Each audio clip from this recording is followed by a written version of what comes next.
श्री गुरु चरण कमलेभ्यो नमः। श्री गणेशाय नमः। जय श्री राम, जय श्री कृष्ण, जय माता दी। आज हम आप लोगों को शनि की 7.5 के विषय में बताएंगे कि किस किस राशि पर 7.5 की शुरुआत हुई है और किस किस राशि का 7.5 और अढ़ैया का समाप्त हुआ है। तो सर्वप्रथम हम यह जानेंगे कि शनि कौन है। तो शनि जो है वह भगवान सूर्य के जो है वह पुत्र हैं और उनकी 2 पत्नियां हैं, जिनका एक का नाम छाया है और एक का नाम संज्ञा है। तो जो छाया जी हैं उन्हीं के पुत्र जो है वह शनि है और यम है, और एक पुत्री यमुना है, और ऐसे ही उनके और भी पुत्रों का नाम है। तो देखिए जो है शनि वह 7.5 में जो है वह मनुष्यों के कर्मों के अनुसार उनके बुरे और अच्छे कर्मों का फल देते हैं। यह 7.5 यानी 7.5 वर्ष का जो मनुष्य के ऊपर होता है, तो जब यह चलता है तो वह जो जिनके पूर्व जन्म के भी कर्मों के अनुसार फल देते हैं, जो भगवान शनिदेव हैं, वह न्यायाधीश के रूप में माने जाते हैं। और शनि किस किस राशि पर कब कब चलेंगे, इसके विषय में हम आगे चर्चा करेंगे। तो सर्वप्रथम शनि किसको किसको सताते हैं, इसके विषय में हम चर्चा करेंगे। तो जो शनि है, जो 5 वर्ष के बाद जो बालक होता है उस पर शनि की 7.5 चलती है, और 1 से 5 वर्ष तक बालक के ऊपर शनि की 7.5 नहीं रहती है, नहीं ढैया रहती है, नहीं शनि का महादशा चलता है। खराब महादशा नहीं चलता है, अच्छा ही महादशा चलता है। और सर्वप्रथम हमें बताएंगे कि शनि की 1 से 5 वर्ष तक बालक पर शनि की 7.5 क्यों नहीं चलती है। तो देखिए शनि की जो 7.5 है वह मुख्य रूप से 5 वर्ष के बाद ही बच्चों पर चलती है और युवाओं पर चलती है, वृद्धावस्था तक चलती है। तो एक जो है जब दधीची ऋषि जी अपने अस्थियों का यानी हड्डियों का दान दे दिए इंद्र भगवान को, जो है वज्र बनाने के लिए, क्योंकि उस समय एक असुर का वध करना था। उस असुर को मारने के लिए दधीची जी ने जो है अपने हड्डियों का दान में दे दिया था।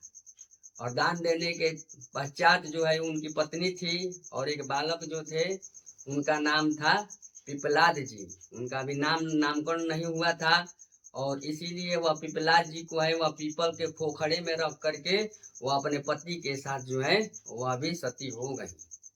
तो 5 वर्ष तक उन्हें बहुत कष्ट उठाना पड़ा जो पिपलाद जी थे। तो देखिए उनको जब पता चला कि हमको क्यों इतना कष्ट हुआ है 5 वर्षों तक, तो उनको पता चला कि हमारे पिताजी जो थे वह अपने अस्थियों का दान दे चुके थे, तो उनको तो स्वर्ग का अधिकारी भी बनाना कोई छोटी मोटी कोई बड़ी बात नहीं है। वह स्वर्ग में भी जा सकते थे, स्वर्ग के इंद्र के साथ भी वह बैठने के अधिकारी थे पिपलाद ऋषि जो थे। परंतु वह पूर्व जन्म के कर्मों के प्रभाव से उनको पता चला कि हमको शनि की 7.5 के वजह से हमको 5 वर्षों तो कितना कष्ट हुआ है। तब वह जब उनको जानकारी हुई तो वह शनि पर आक्रमण करने के लिए तत्काल पहुंच गए और लोटे में जल लेकर के शनि भगवान को जो है वह शराब देने लगे। तो उस समय भागते भागते जो है वह शंकर जी के पास शनिदेव पहुंचते हैं। तो वहां पर जाकर कहते हैं कि हे शिव जी, आप हमारी रक्षा करिए, हमारी प्राण जो है वह संकट में है। तो उस समय पिपलाद ऋषि को समझाया बुझाया गया, और फिर पिपलाद ऋषि को एक वरदान भी मिला कि जो भी आपका जो स्थान है वह पीपल का वृक्ष का नीचे रहेगा, और जो भी शनिवार के दिन पीपल के वृक्ष का पूजा करेगा, जल देगा और दीपक जलाएगा, उस पर शनि की जो है 7.5 कम हो जाएगी। और दूसरी बात, अगर किसी के 7.5 उग्र प्रभाव है तो अगर हनुमान जी का नित्य नियम से पूजा पाठ करे और अगर सुंदर कांड का पाठ करवाए तो उसका भी जो शनि का कष्ट है वह कुछ कम हो जाता है। अब देखिए किस किस राशियों पर जो है वह शनि की 7.5 चल रही है, उसके विषय में हम चर्चा करेंगे। तो सर्वप्रथम हम आएंगे मेष राशि पर। तो जो मेष राशि की जो है वह 7.5 के प्रभाव 4 मई 2025 से जो है यह मेष राशि की 7.5 का आरंभ हो जाएगा, जिससे प्रारंभ से ही कष्ट होने लगेगा मेष राशि वालों को। परंतु अपने कुंडली को किसी अच्छे ज्योतिषाचार्यों को दिखाएं, सब पर कष्ट नहीं होता। सब में जो मेष राशि वाले हैं उन पर कष्ट होगा, परंतु ग्रहों की जो है अवस्था देखने के बाद ही कोई बता सकता है कि नहीं तुमको कष्ट ज्यादा होगा कि कष्ट नहीं भी होगा। यह ग्रह की अवस्थाओं को देख करके शनि किस घर में बैठे हैं, किस भाव में बैठे हैं, किससे दृष्ट हो रहे हैं या किस भाव को देख रहे हैं, वह सब मिला जुला करके यह परिणाम निकलता है कि शनि आपको कष्ट देंगे या नहीं देंगे। अब आइए हम आते हैं वृष राशि पर। तो इस पर शनि की 7.5 नहीं है, और मिथुन राशि पर भी शनि की 7.5 नहीं है, और कर्क राशि पर भी शनि की जो है वह 7.5 नहीं है। अब बात करते हैं सिंह राशि पर। तो सिंह राशि पर भी 4 मई 2025 से शनि की जो है अढ़ैया चलेगी, 7.5 नहीं चलेगी, अढ़ैया चलेगी, यानी अढ़ैया मतलब 2.5 वर्ष तक चलती है।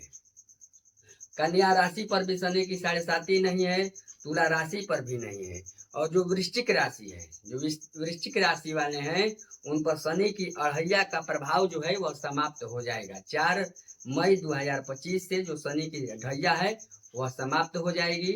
अब आप लोग को ज्यादा चिंतित नहीं होना है, परंतु इस अढ़ैया में आप लोग को जितना भी कष्ट मिला है उसके अनुसार आप अच्छे ही अच्छे कर्म करिए, जिससे आपको फिर फल उसका भुगतना न पड़े। देखिए जो शनि देव हैं वह कर्मों के फल देते हैं। आप अच्छे कर्म करेंगे तो आपको शनि की 7.5 हो या शनि की महादशा हो, चाहे राहु की महादशा हो, आपकी कुछ बिगाड़ नहीं सकती। परंतु आप कुकर्मी हैं, आप नीच प्रवृत्ति के हैं, नीच आचरण करते हैं, तो आपकी शनि की 7.5 में जो जितने भी आप कर्म किए हैं, कर्म किए हैं, पाप किए हैं, वह सब शनि देव जो है वही कष्ट देते हैं। अब आते हैं हम लोग धनु राशि पर। धनु राशि पर भी जो है वह शनि की ढैया का शुरुआत होगा 4 मई 2025 से। तो धनु राशि वाले भी सावधान रहे और हनुमान जी का शरण में चले जाइए, हनुमान जी का आराधना करिए, हनुमान चालीसा का पाठ करिए, तो कुछ जो है वह प्रभाव कम हो जाएगा। और शनिवार के दिन जल शनिवार को 4 बजे जा करके प्रातः काल ब्रह्म मुहूर्त में चढ़ाइए, और दीपक संध्या के समय दीपक जलाइए। इससे आप लोग की जो है वह शनि की ढैया का कुछ राहत मिलेगा। मकर राशि के पर जो है वह शनि की ढैया जो है वह समाप्त हो रही है 4 मई 2025 से। और कुंभ राशि की जो है शनि की 7.5 का अंतिम चरण है, किंतु वक्री तथा मार्गी शनि होने पर स्वयं राशि अस्त होने से अधिकांश शुभता रहेगी। अंतिम चरण चलेगा 4 मई 2025 से। और मीन राशि का जो है शनि की 7.5 है वह उग्र प्रभाव से प्रतिकूल है। कार्यों में बाधा, मानसिक कष्ट, आरोग्य तथा सुख में कमी, उदर रोग, अस्थि संधि में पीड़ा इत्यादि होंगे, क्योंकि उग्र 7.5 की शनि की 7.5 है वह चल रही है। और देखिए मीन राशि पर जो है वह शनि की उग्र प्रभाव रहेगा, इसलिए शनि की 7.5 के बचाव के लिए आप लोग जो है योग ज्योतिषाचार्य को दिखाइए और उनसे कुछ सलाह लीजिए कि हमको क्या करना होगा। या तो आप शनि का हो सकता है तो जाप भी करा सकते हैं, इससे भी शनि के कुछ मतलब बहुत कुछ मतलब उससे फायदा होगा। और इसी के साथ हम अपने इस वीडियो को विराम करते हैं। हर हर महादेव, जय शनिदेव, श्री गुरु चरण कमलेभ्यो नमः, जय श्री कृष्ण, जय श्री राम।